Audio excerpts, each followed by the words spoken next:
Relation misusu ezala relation kozwa te. Mobali mosusu aza mobali ya kobima te, mwasi mosusu mpe aza mwasi ya kobima te. Ndeko ya mwasi abengi apesi nga témoignage na ye. Franchement, c'était une histoire émouvante. Naoki malili na nzoto bandeko na nga. Akutanaki na mobali, bawumelaki te na relation na bango. Albi muna, ewumeli même pas 3 mois, tobandi kobima ensemble na copain na nga. Ye azalaki epai na ye, nga mpe nazalaki epai na nga, tozobima ensemble. Makambo non officiel ezalaki te o libala, non kaka copain boy. Quelque temps après muna, tant tobandi tokomi na relation na copain na nga, oh, naomona nzoto na nga bizarre. Mais naza comprendre te parce que quand arrivé santé pe eza bien te. Nakomi toujours na ba envie ya suba, nakomi na ba fuite urinaire, nakesa nake komona médecin généraliste nanga apesinga ba examen nyonso na sala. Peut-être qu'il y aura un problème na rein to éviter. Ba mona boy tout allait bien, tout va bien, mais nga nazara souvent na ba problème ya kosuba nakomi nango. Mona tomsusu na métro pour ça masube kanginga mena vandara na Creil.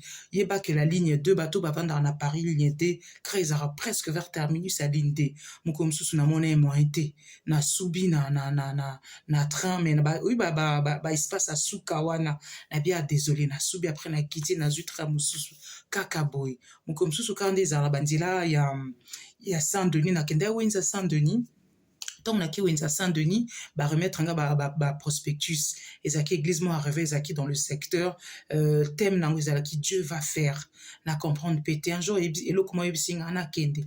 Nga nazara na catholique, mais je me suis dit na kende. Koke nanga pasteur azote ya lobby communiqué, na souka fin du mois, to ça la veille de prière de minuit à 5 heures. Au baza touché na Saint-Esprit, ba se manifester. Sopi bo a besoin li solo, bo kende na permanence et tout.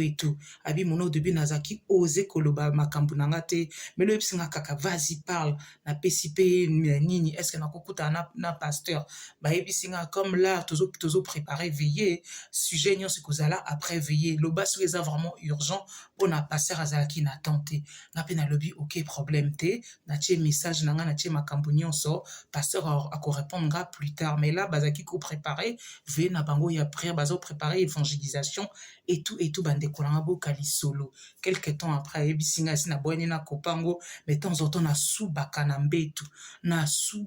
mbetu comme pas possible. J'ai rien compris. Na comme kolata ba culotte ba coco, j'en pouvais plus.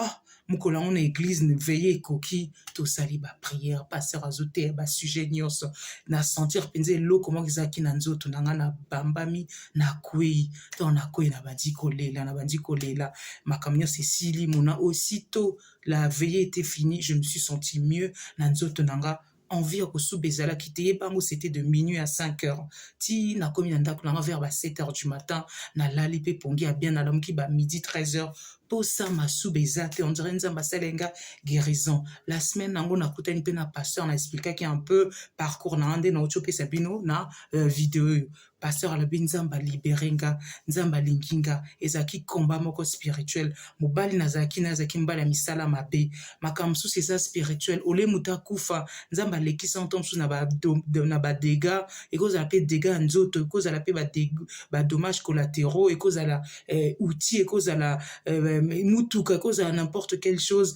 nzamba lekisi parce que traitement na kobika mais ce qui nga na kei musumta kufi akufi donc nzamba biki singa boke babandeko na binga basi to mibali moi si nyonso babimara na été mobali nyonso babimara na été avant qu'on entreprenne une relation faut que sambela faut qu'observer mutu faut koyeba azanani mibali musu baza bandoki basi pe mususu baza bandoki donc ye moi si wana epsinga muna nzambe abiki singa parce que likambo nazaki nango ezaki spirituel donc mobali ngaza mobali mabe yango wana tam susu fait am nange ezaki touché mais nzamba linga ki yango te yango bible lobi faut que sambela tous les jours parce que diable a réclamé biso mais comme tout ça sambela tous les jours kombo na biso ezali inscrit na royaume ya Dieu baninga nga l'histoire andeko epesa yenga un peu chair de peau labi mona okokamwa nasubaka te depuis nabotama depuis nakola natika kosuba depuis bomwana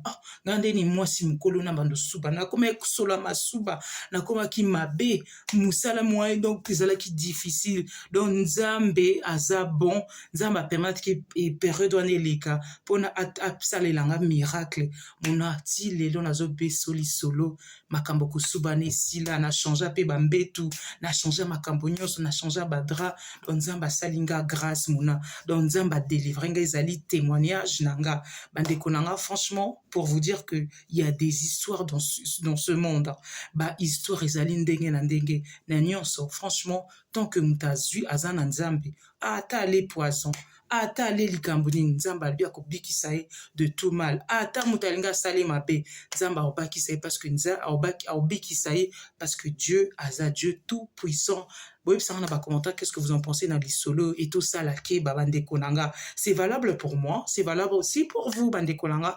Je vous dis à bientôt. Merci.